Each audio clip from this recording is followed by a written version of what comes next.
बिस्मिल्लाहिर्रहमानिर्रहीम। आगाज़ करते हैं हम IFRS 2 के 4th लेक्चर का जी। इस लेक्चर में हम modification of share based payments देख रहे होंगे। ये एक आसान कॉन्सेप्ट नहीं है, मुश्किल कॉन्सेप्ट है। आपको याद होगा मैंने IFRS 15 में और IFRS 16 में जब आपको मॉडिफिकेशंस पढ़ाई थी, रेवेन्यू कॉन्ट्रैक्ट्स की मॉडिफिकेशंस या लीजेस की मॉडिफिकेशंस, तो वो ठीक ठाक मुश्किल थी। ये उसी तर्ज पर है और ये भी ठीक ठाक मुश्किल है, अच्छा खासा मुश्किल है। और उसी तरह इसकी डिफरेंट शाखें बनती हैं, डिफरेंट टाइप्स बनती हैं। जैसे आपको याद होगा IFRS 16 एंड 15 में मॉडिफिकेशंस की डिफरेंट टाइप्स होती थी, डिफरेंट ब्रांचेज होती हैं और हर ब्रांच का अपना ट्रीटमेंट होता है। देखेंगे आप ये कैसे पढ़ेंगे, ये हम पढ़ेंगे with the help of an example. ये IG एग्जांपल 8 है, अमेंडेड। स्टैंडर्ड में ये एग्जांपल बहुत ही छोटी है, उसमें इतनी लंबी चौड़ी चीजें नहीं है जो मैंने डाली हुई है। मैंने उस एग्जांपल को, आप समझ लीजिए कि अगर वो एग्जांपल एक मेहरान थी तो मैंने उसको अमेंड करके एक लैंड क्रूजर बना दिया। इस कदर मैंने उस एग्जांपल को लोड किया और मुश्किल बनाया ताकि उसमें हर सर्कमस्टांस, हर टाइप ऑफ मॉडिफिकेशन एड्रेस हो सके। ठीक, ये एग्जांपल आपको मिलेगी जी इंशाल्लाह पेज 59 ऑफ योर नोट्स पर। तो ये पेज आपके सामने होना चाहिए। ठीक है जी। तो हम चलते हैं मॉडिफिकेशंस की तरफ। Modification of SBP।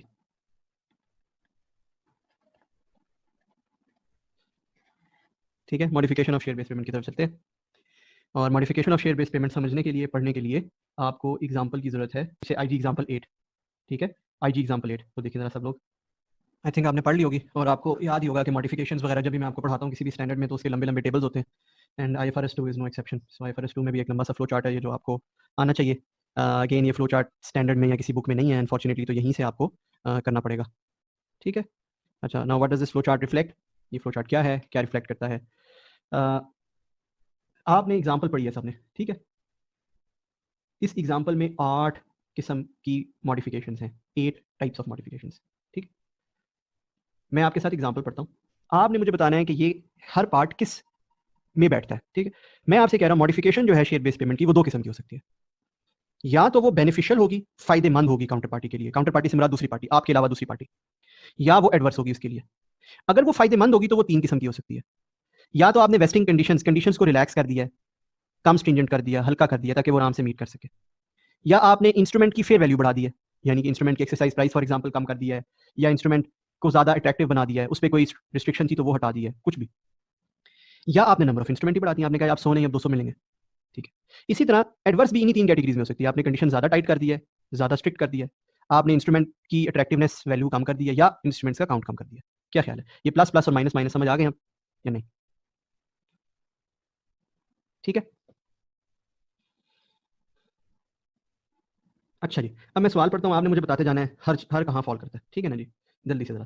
कहता है एक कंपनी ने ग्रांट किए 1000 ऑप्शंस अपनी 12 सेल टीम्स के मेंबर्स को, conditional upon the employees remaining in employment for 3 years. 3 years कौन सी कंडीशन है जी ये? किस type, what type of condition this is? Service condition. And the team selling 50,000 units of product X over 3 years. What is this condition? Fair value at grant date यानी कि FVGD is 15. By end of year 3 55,000 units have been sold. यानी कि performance condition meet हो गई है 3 सालों के बाद। कहता है all 12 members of the team have remained in service, यानी कि सर्विस कंडीशन भी मीट हो गई है। सो 100% सर्विस कंडीशन भी मीट हो गई, 100% परफॉर्मेंस कंडीशन भी मीट हो गई। Do you understand this?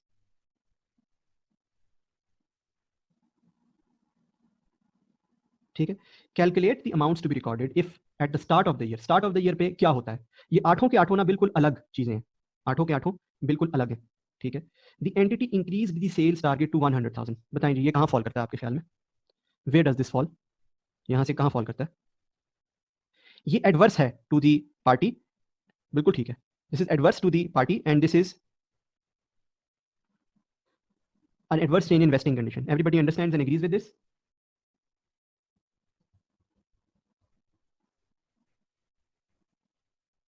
Okay. Next पढ़ते हैं। The entity increased the count of share options to 1100 per employee and the fair value of each option at that date was ₹20. जी, B कहाँ fall करता है?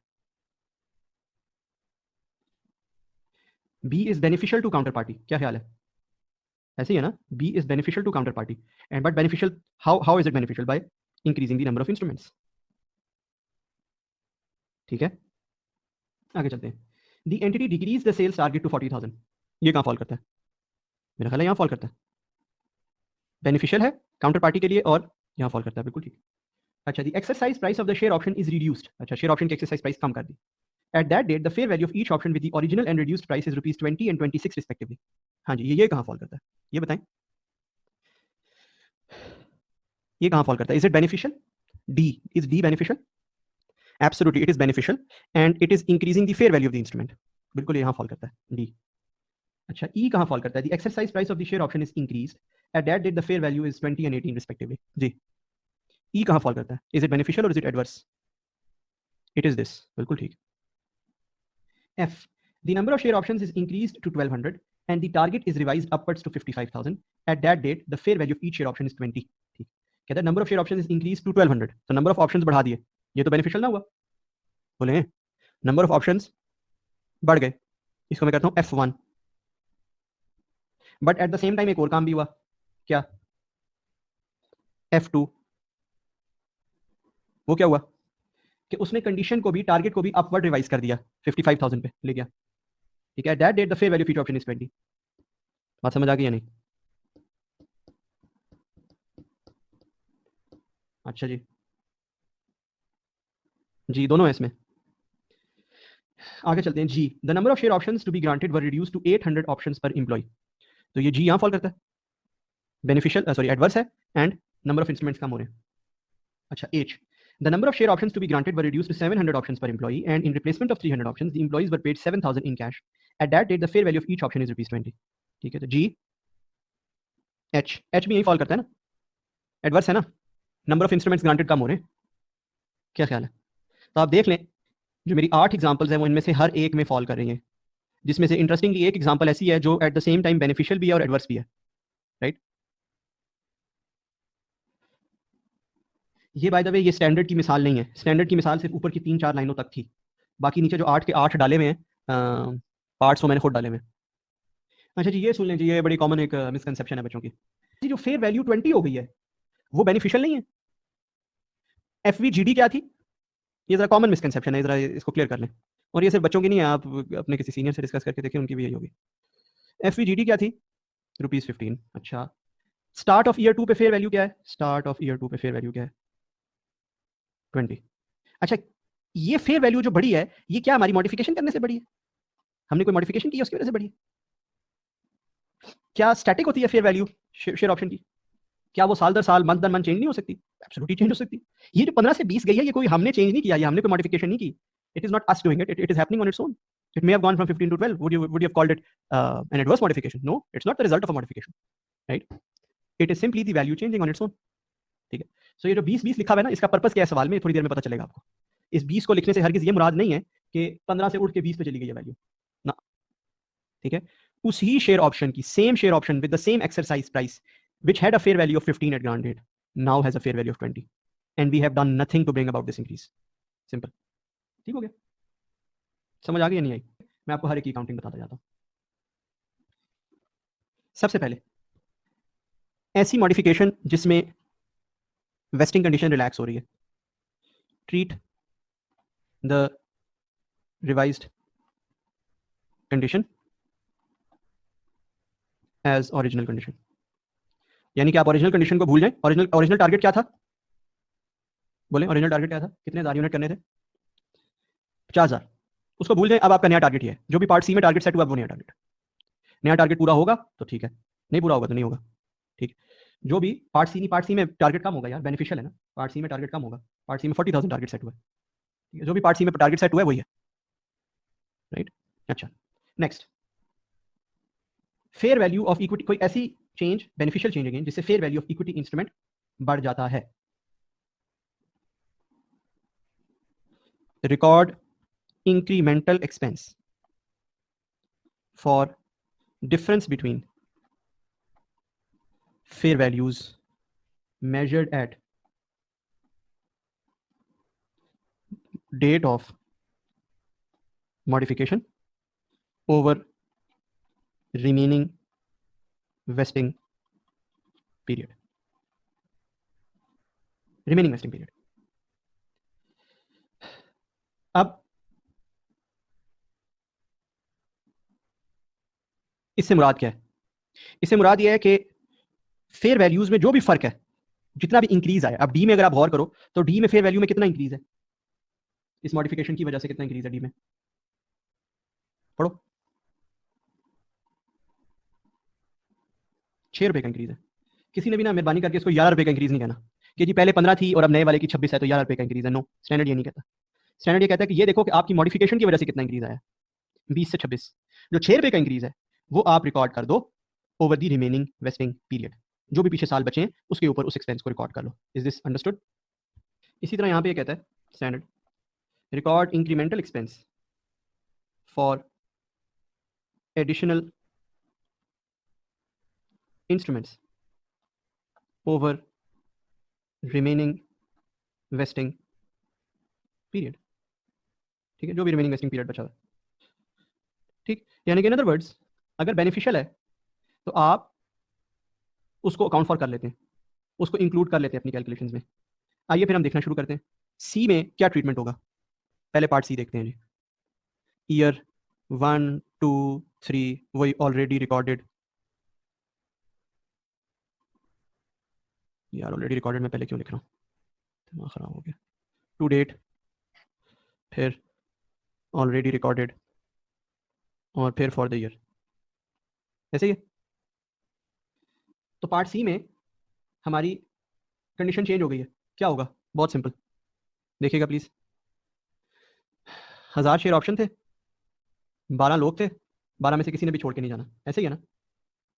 Share की एक share option की fair value थी 15 इंटू 1/3, सेम चीज हो जाएगी इंटू 2/3, सेम चीज हो जाएगी इंटू 3/3, ऐसे ही है। पहले साल ऑलरेडी रिकॉर्डेड 0, बताएं जी क्या होगा? पहले साल एक्सपेंस क्या आ रहा होगा? 60,000, फिर 60,000, 120,000, हर साल 60,000 60,000। सी में सी पार्ट जरा एक दफा दोबारा सब लोग पढ़ लें और फिर मैं आपको इसका एसेंस समझा देता हूं। ओरिजिनल टारगेट था 50,000, रिवाइज्ड टारगेट अब सेट किया है सी पार्ट में उसने कितना? 40,000। उसने अचीव किया है 55, ऐसे ही है। अब देखिए मैंने एक्सपेंस रिकॉर्ड किया है 1/3 2/3 3/3 करके, ऐसे ही है। उसकी क्या वजह है? क्या उसकी ये वजह है कि उसने 50,000 से ऊपर अचीव किया है, या उसकी ये वजह है कि उसने 40,000 से ऊपर अचीव किया है? बोले। एब्सोल्युटली 40 से ऊपर अचीव किया है। आप मुझे बताएं, व्हाट इफ इस पार्ट सी में वो अचीव करता 42,000, फिर क्या होता? क्या तीसरे साल एक्सपेंस रिवर्स कर देते सारा? नहीं करते, बिल्कुल भी नहीं करते। बल्कि अब हमारे लिए कंडीशन 50 नहीं 40 है, हम इसी तरह जो ऊपर किया वही कर देते बस। That's it. बात समझ आ गई? ये जो अंग्रेजी मैंने यहां लिखी है इसका मतलब समझ आ गया? यहीं से ऑनवर्ड्स पार्ट डी शुरू कर रहा हूं। पार्ट डी क्या है जी? पार्ट डी है फेयर वैल्यू ऑफ इंस्ट्रूमेंट बढ़ गई है। चेक कर लेते हैं कैसे। लिखा है the and exercise price is reduced, जिसकी वजह से फेयर वैल्यू 20 रुपए से 26 रुपए हो गई है ना? है ना? गुड। देखिएगा मैं क्या करने लगा हूं, देखिएगा प्लीज सब लोग यहाँ पे। एक तो मैं इसको रब कर देता हूँ बिकॉज ये पार्ट डी से रिलेटेड नहीं है। जो ओरिजिनल वाला एक्सपेंस है, जो ओरिजिनल वाला टेबल है वो उसी तरह ऊपर चलता रहेगा, साथ एक और टेबल बन जाएगा जिसमें सिर्फ 2 साल आ रहे होंगे, ईयर 2 एंड 3, बिकॉज ये मॉडिफिकेशन ही 2 सालों में, ईयर 2 एंड 3। उसमें क्या होगा? देखिएगा प्लीज सब, 1000 इंटू 12 इंटू 26 माइनस 20, जो इंक्रीमेंटल फेयर वैल्यू है, इंटू 1/2, क्योंकि साल 2 रहते हैं ना पीछे। ऑलरेडी रिकॉर्डेड इसके लिए 0 है, ऑब्वियसली आज तक इससे रिलेटेड तो कुछ भी रिकॉर्ड नहीं हुआ। तो फॉर द ईयर क्या रिकॉर्ड करेंगे हम, बताएं? 36, यानी कि हम 36,000 का मजीद एक्सपेंस रिकॉर्ड करेंगे ईयर 2 में। सेम इसी तरह ईयर 3 में भी करेंगे, 1000 12 इंटू 6 इंटू 2/2, और ऑलरेडी रिकॉर्डेड 36 है तो मजीद 36 रिकॉर्ड हो जाएगा। बात समझ आई? इन अदर वर्ड्स जो भी इंक्रीमेंटल एक्सपेंस है वो हम मजीद एक्सपेंस टू रिजर्व में एंट्री कर देंगे। इज दिस क्लियर या नहीं? Very good. सो ईयर 2 में 60 जमा 36 96 की एंट्री हो रही होगी, ईयर 3 में भी 60 जमा 36 96 की एंट्री हो रही होगी, जाहिर है। तो ये अंग्रेजी लिखी हुई है, इस अंग्रेजी को पढ़ लें। आपको समझ आ गई अंग्रेजी या नहीं? ठीक है जी। अब हम देखने जा रहे हैं बी, डी के बाद बी, बी, ठीक है। और आई होप आपने डी डाउनलोड कर लिया अपने पास। बी, बी में क्या है? बी में कहता है entity increase the count of options to 1100, ठीक है। जरा देखिएगा क्या होगा, ये तो ऐसे ही रहेगा, यहां पे क्या होगा जरा देखिएगा।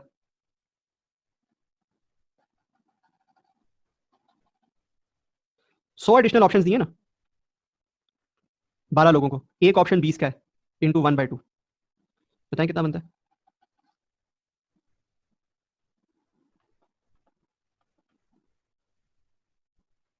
12,000 और अगले साल भी दोबारा 12,000, यानी कि एक्सपेंस टू रिजर्व बढ़ा दिया जाएगा। एक्सपेंस टू रिजर्व बढ़ा दिया जाएगा, जैसे हमने इंक्रीमेंटल फेयर वैल्यू की वजह से 2 सालों में बढ़ाया था, अब इंक्रीमेंटल नंबर ऑफ ऑप्शंस की वजह से 2 सालों में एक्सपेंस टू रिजर्व बढ़ा देंगे।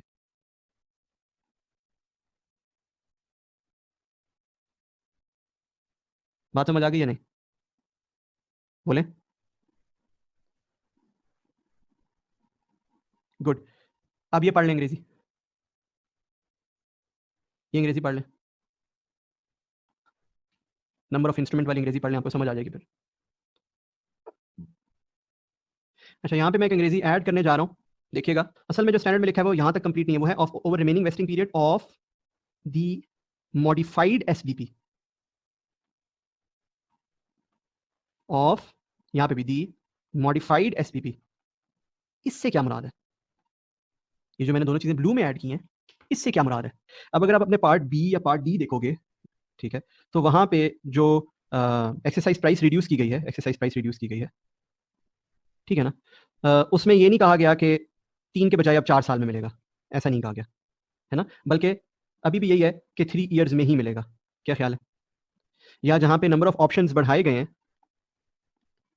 वहां पे ये नहीं कहा गया कि अब 3 के बजाय 4 साल में मिलेगा या 5 साल में मिलेगा। क्या ख्याल है?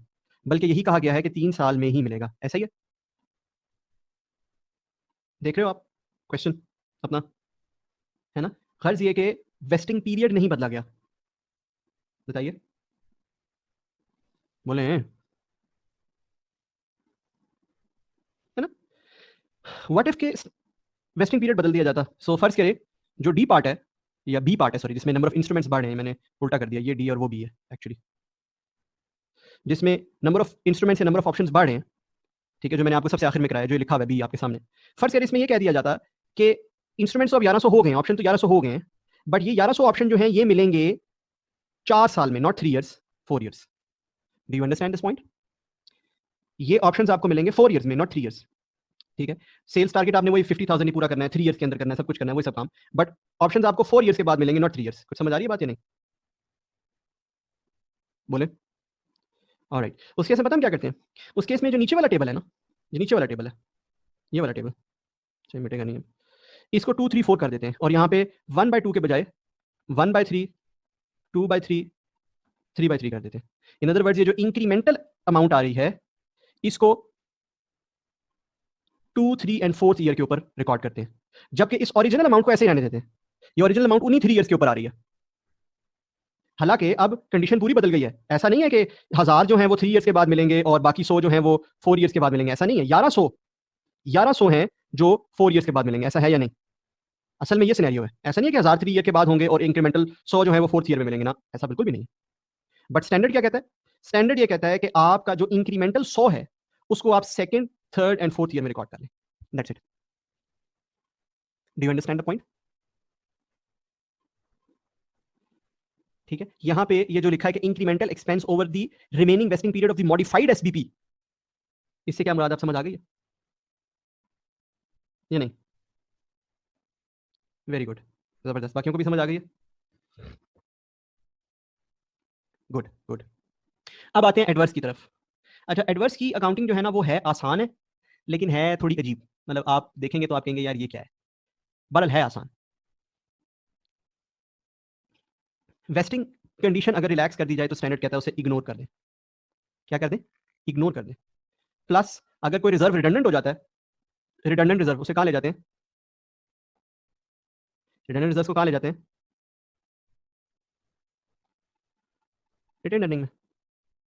स्टैंडर्ड कहता है वेस्टिंग कंडीशन अगर रिलैक्स हो गई है तो उस पूरे बात को इग्नोर कर दें, एज इफ के मॉडिफिकेशन हुई नहीं। इसी तरह कहता है अगर fair value of equity instrument गिर गई है, इसको इग्नोर कर दें, एज इफ के मॉडिफिकेशन हुई नहीं, और अगर कोई रिडंडेंट रिजर्व है तो उसे आप ट्रांसफर टू रिटेन अर्निंग कर दें। बात समझ आ रही?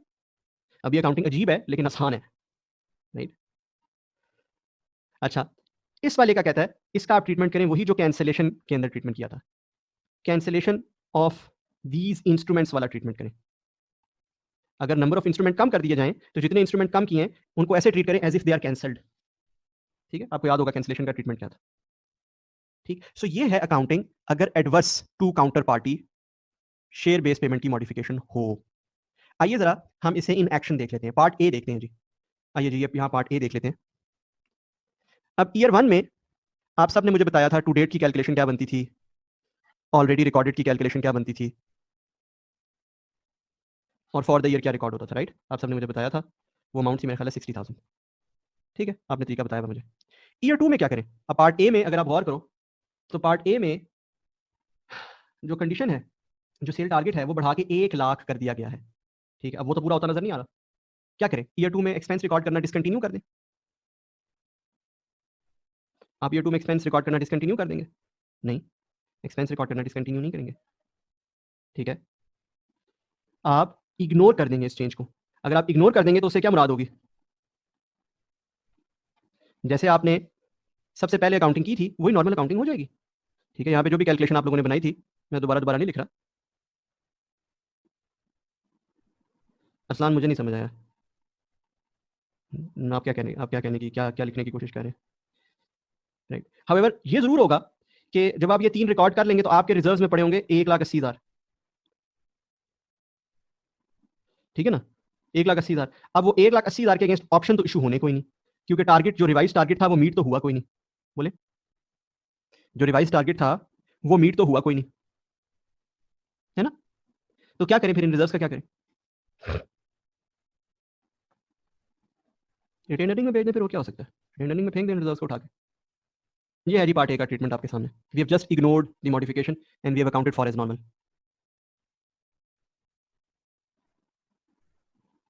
इज दिस अंडरस्टूड या नहीं? बोले, इज दिस अंडरस्टूड? गुड। अब आते हैं पार्ट ई की जानिब। पार्ट ई पढ़ेंगे सब लोग जरा। पार्ट ई, ई पढ़ेंगे सब लोग। जी जी, ये 3 एंड पे भेजेंगे अब्दुल्ला।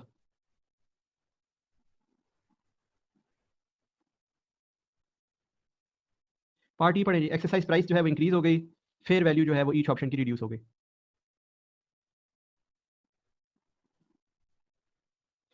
क्या करेंगे जी पार्ट ई में?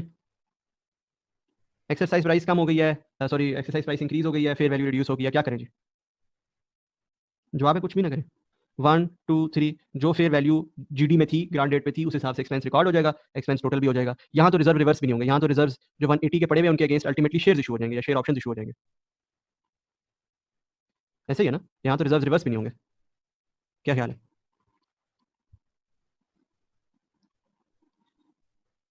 Again, in part E as well, we have just ignored the modification altogether. हाँ जी, यहाँ तक किसी का कोई क्वेश्चन है तो पूछे। मैंने आपको 2 टाइप्स ऑफ एडवर्स मॉडिफिकेशन करा दी। अच्छा जी, पार्ट ई में रिजर्व्स रिटेन अर्निंग में ऑब्वियसली नहीं जाएंगे, रिजर्व्स के अगेंस्ट शेयर ऑप्शंस इशू होंगे। तो जब रिजर्व्स के अगेंस्ट शेयर ऑप्शंस इशू होते हैं तो ऐसा शेयर ऑप्शंस इशू होने के टाइम तो कोई एंट्री नहीं होती, उस टाइम तो कोई जर्नल नहीं होता। लेकिन बाद में जब शेयर ऑप्शंस कन्वर्ट किए जाते हैं, एक्सरसाइज किए जाते हैं, तब जर्नल होता है ऑब्वियसली। एक्सरसाइज के टाइम पे जर्नल होता है रिजर्व्स डेबिट, बैंक डेबिट, क्योंकि बैंक में पैसे आएंगे, एक्सरसाइज प्राइस आएगी, जो भी एक्सरसाइज प्राइस होगी, share capital credit, share premium credit, right? ये तो हमें पता है ना। शेयर कैपिटल पार वैल्यू पे, शेयर प्रीमियम जो भी बैलेंस अबव पार है उस पे, और रिजर्व जो भी उसका अपना बैलेंस चल रहा है, जो भी इसकी कैरिंग अमाउंट है, कैरिंग अमाउंट। Simple, right? ठीक हो गया जी, ए और ई समझ आ गया। अब हम आते हैं जी, जी की जानिब। जी में मैंने क्या बताया, क्या ट्रीटमेंट बताया स्टैंडर्ड ने? जी और एच दोनों में नंबर ऑफ इंस्ट्रूमेंट्स अगर कम हो रहे हो तो क्या ट्रीटमेंट है? कैंसिलेशन वाला ट्रीटमेंट है। अच्छा, कैंसिलेशन में क्या 3 जर्नल्स करते थे? कैंसिलेशन का क्या क्या 3 स्टेप्स होते थे कैंसिलेशन के? एक तो ये कि सारा फ्यूचर का एक्सपेंस रिकॉर्ड कर लें, दूसरा ये कि सेटलमेंट कर लें, रिजर्व्स में fair value up to fair value तक, P&L बैलेंसिंग, बैंक पेड, और फिर जो भी रिजर्व्स में बैलेंस बचा उसे रिटेन अर्निंग में ले जाएं। ये 3 चीजें पढ़ाई है ना? क्या ख्याल है? तो बस सब लोग जरा पार्ट जी पढ़ें और खुद से कोशिश करें कि यार ये पार्ट जी में क्या अकाउंटिंग होगी।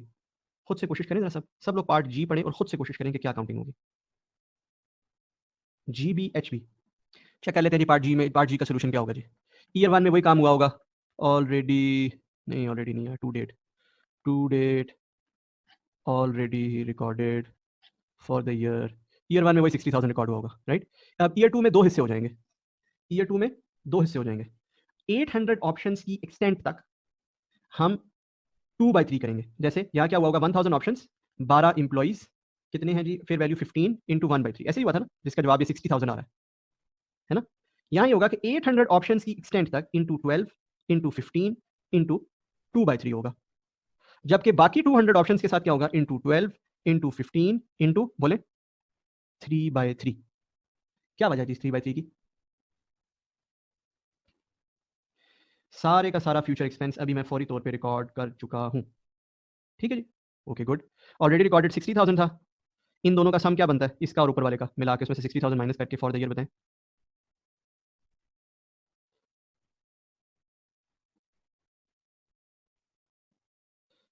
132 बनता है जी, गुड, ठीक है। तो ये मेरा सेकंड ईयर का एक्सपेंस आ गया। 60,000 माइनस किया ना इसमें से, अच्छा 72, ठीक, 60 ने माइनस किया, 72, ठीक है जी। ईयर 3 में क्या होगा, 1000 इंटू 12 इंटू 15 इंटू 3/3, सारों का फुल एक्सपेंस कंप्लीट हो जाएगा। इसमें से 132 माइनस हो जाएगा, तो जवाब आ जाएगा 48। बात समझ आ गई? टोटल एक्सपेंस अभी भी 1,80,000 रिकॉर्ड हो रहा है, गौर कर रहे हैं आप लोग। हाउएवर टाइमिंग बदल गई है, जितने इंस्ट्रूमेंट्स कैंसिल हुए हैं उनका सारा का सारा एक्सपेंस ईयर 2 में चला गया। समझ आ रही है बात या नहीं? तो वो जो वो होता है ना, ऑल फ्यूचर एक्सपेंस अभी रिकॉर्ड कर दो, ये जो पहली वाली एंट्री होती है ये मैंने कर दी है, ठीक, 200 ऑप्शंस की हद तक ये यहाँ पे कर दिए। अच्छा, उसके बाद पेमेंट करो और उसके बाद वो बैलेंस ट्रांसफर करो, वो वाला चक्कर ही नहीं है यहाँ पे। वहां यहाँ पे पेमेंट वाला कोई मसला ही नहीं है, हाँ या ना बोले? पेमेंट वाला कुछ बताया भी नहीं है पार्ट जी के अंदर, इसका मतलब शायद कोई पेमेंट हुई नहीं है, ऑल्दो अनलाइकली है, बट अज्यूम करें कुछ भी नहीं हुआ। ठीक है, जहां तक ताल्लुक है रिटेन अर्निंग्स में ट्रांसफर करने का, तो मैं इन 200 ऑप्शंस की हद तक जो मेरे पास रिजर्व पड़े हैं वो मैं रिटेन अर्निंग में ट्रांसफर करने लगा। 200 इंटू 12 इंटू 15 इंटू 3/3 कितना बनता है? 24, 36, 36,000। ये 36,000 जो है मैं रिटेन अर्निंग में ट्रांसफर करने लगा। उसकी वजह ये है कि ये रिडंडेंट है, ये 200 तो उन बेचारों को मिलने ही नहीं है, इनका अब क्या काम है? कुछ समझ आई? सेकंड वाली यहाँ पे एंट्री इसलिए नहीं हुई क्योंकि यहाँ पे there is no payment in part जी, there is no payment as such, इस वजह से सेकंड एंट्री नहीं हुई। सो ऑल फ्यूचर एक्सपेंस इस 72,000 के अंदर शामिल है। इस 72,000 के दो हिस्से हैं बेसिकली। इस 72,000 के अंदर 48,000 नॉर्मल एक्सपेंस शामिल है जो रिलेट करता है 800 ऑप्शन से, जो नॉर्मल तरीके से रिकॉर्ड हो रहे हैं, और 24,200 ऑप्शन का एक्सपेंस शामिल है जो ऑल फ्यूचर एक्सपेंस है। पहले साल इनका 12,000 ऑलरेडी रिकॉर्ड हो चुका होगा, दूसरे साल 24 रिकॉर्ड हुआ तो टोटल 36 बन गया। तो यहाँ पे जो बेसिकली एंट्री हो रही होगी वो 24,000 की इंक्रीमेंटल हो रही होगी, राइट। लेकिन मैंने उसको अलग करके इसलिए नहीं दिखाया क्योंकि वो 72 के अंदर शामिल है। एच पार्ट का जवाब ये होगा ईयर 1 2 3। पहले तो मैं आपको एक्सपेंस बता दूं, जो इसमें टू डेट बनता है वो पहले साल तो बड़ा सादा सा बनता है, 1000 इंटू 12 इंटू 15 इंटू 1/3, और इसमें ऑलरेडी रिकॉर्डेड जो होगा वो भी बड़ा सादा सा होगा, 0, और फॉर द ईयर जो रिकॉर्ड होगा वो 60,000 रिकॉर्ड होगा। ठीक है, अगले साल 700 इंटू, क्योंकि 300 कैंसिल हुए ना, अगर मैं सवाल को देखूँ तो बेसिकली 300 ऑप्शन जो हैं वो कैंसिल हुए इसके अंदर, सवाल के अंदर। ठीक है, सो 700 into 12 into 15 into 2/3 plus 300 into 12 into 15 into 3/3। ठीक है, पूरे का पूरा एक्सपेंस रिकॉर्ड हो जाएगा 60,000 ये, तो ये बेसिकली बनेगा बनेगा बनेगा बनेगा 78,000 मजीद। ठीक है जी। अच्छा, आखिरी साल फिर सारे हज़ार का पूरा हो जाएगा एक्सपेंस, इंटू 12 इंटू 15 इंटू 3/3, तो ये बनता है और ये 138 के माइनस हो जाएगा इसमें से, तो ये 42 के बन जाएगा बाकी। ठीक है, so this is how you should have done. मैंने देखा है कि आप लोगों में से बहुत सबने ये जवाब तो ठीक दिया। ठीक है, अब हम बात करते हैं स्पेसिफिकली 300 ऑप्शंस की, 300 ऑप्शंस पर इंप्लॉई जो कैंसिल हुए, उनकी स्पेसिफिकली बात कर लेते हैं। पहले ये कि उनका ईयर 2 के अंदर जो फ्यूचर एक्सपेंस सारा रिकॉर्ड हुआ होगा, एक्सपेंस टू रिजर्व, ठीक है, जो सारा फ्यूचर एक्सपेंस रिकॉर्ड हुआ होगा वो कुछ इस तरह से हुआ होगा कि उनका टोटल एक्सपेंस बनता है 300 इंटू 12 इंटू 15 इंटू 3/3, जो कि बनता है पीछे 36 था तो ये 48 नहीं 54 होगा, ये 54 होगा, 54। ठीक है, इस 54 में से 2/3 इस साल में रिकॉर्ड हो रहा है, 1/3 पिछले साल में हो गया था, तो 2/3 सारा ईयर 2 में रिकॉर्ड हो रहा है, जिसको कहते हैं ना all future expense, all future expense, वो इधर रिकॉर्ड हो रहा है जो कि 36,000 बनना चाहिए। ठीक, साथ ही एक और एंट्री होगी पेमेंट की। पेमेंट क्या है? Reserve debit, bank credit. अच्छा, बैंक में कितने पैसे दे रहा हूँ? अच्छा, अब यहाँ पे मैंने जो देखा है मेरे सवाल का जो अंग्रेजी है उसमें माय अपॉलॉजीज वो इतनी क्लियर नहीं है। मैंने अपनी तरफ से लिखने की ये कोशिश की थी कि 7,000 पर इंप्लॉय दिया जा रहा है। अगर किसी बंदे ने 7,000 पर इंप्लॉय ट्रीट नहीं किया और 7,000 टोटल ट्रीट कर दिया तो उसने सही कर दिया, उसने भी गलत नहीं किया। बेस्ड ऑन के क्या कहते हैं, अंग्रेजी जो लिखी हुई है सवाल में, 7,000 टोटल ट्रीट कर लो या 7,000 पर एम्प्लॉय ट्रीट कर लो, दोनों ठीक है। मेरे हिसाब में मैंने अपनी तरफ से 7,000 पर एम्प्लॉय बनाया हुआ है, तो 7,000 इंटू 12 है ना, इज हाउ मच, 12 एम्प्लॉयज है ना, 84,000। ठीक है, मैंने अपनी तरफ से ये लिखा था। अगर आपने इसको 7,000 भी लिखा है तो गलत नहीं है। ठीक, रिजर्व डेबिट होंगे फेयर वैल्यू की हद तक। अच्छा, बना लेते हैं फेयर वैल्यू कितनी बनती है, 300 ऑप्शंस, 12 एम्प्लॉयज, 20 की फेयर वैल्यू है ना, तो 6 12 आर 72 और बाकी पीएनएल में डेबिट हो जाएगा 12। ठीक है, अगर किसी ने इसका पर एम्प्लॉय आंसर दिया होता मुझे तो वो भी ठीक था। सो फॉर एग्जांपल अगर कोई कहता है ना 6 7 और 1 तो वो भी ठीक था। ठीक है, समझ गए, नो वरीज। अच्छा, फिर रिजर्व्स को अब एडजस्ट करना है। अब रिजर्व्स में चेक कर लेते हैं कि रिजर्व्स में पैसे पड़े हुए कितने, रिजर्व्स का बैलेंस है कितना। रिजर्व्स में कुल 54,000 यहाँ पड़ा हुआ था, उसमें से 72 माइनस हो गया, तो 54 में से 72 जाए तो पीछे क्या बचता है, -18। और यहाँ हम एडजस्ट कर देंगे, हम करेंगे रिटेन अर्निंग टू रिजर्व, उसको क्लोज कर देंगे रिटेन अर्निंग में 18, क्योंकि नेगेटिव बैलेंस है तो वो रिटेन अर्निंग को डेबिट करके क्लोज होगा। ये जर्नल्स हैं जी। Now let us have a look at this interesting case जो मैंने बनाया है आप लोगों के लिए, F1 F2 F जो केस है। थोड़ा सा मुझे सोच के बताएं F केस में क्या करेंगे, तो थोड़ा सा सर सोच के बताएं मुझे कि यार F में क्या काउंटिंग होगी। मॉडिफिकेशन जो टारगेट की मॉडिफिकेशन है, जो टारगेट को बढ़ा रहे हैं 50,000 से अपवर्ड रिवाइज कर रहे हैं, उसको इग्नोर कर देंगे। ठीक है, जो टारगेट चेंज है उसको इग्नोर कर देंगे। वाई इग्नोर कर देंगे,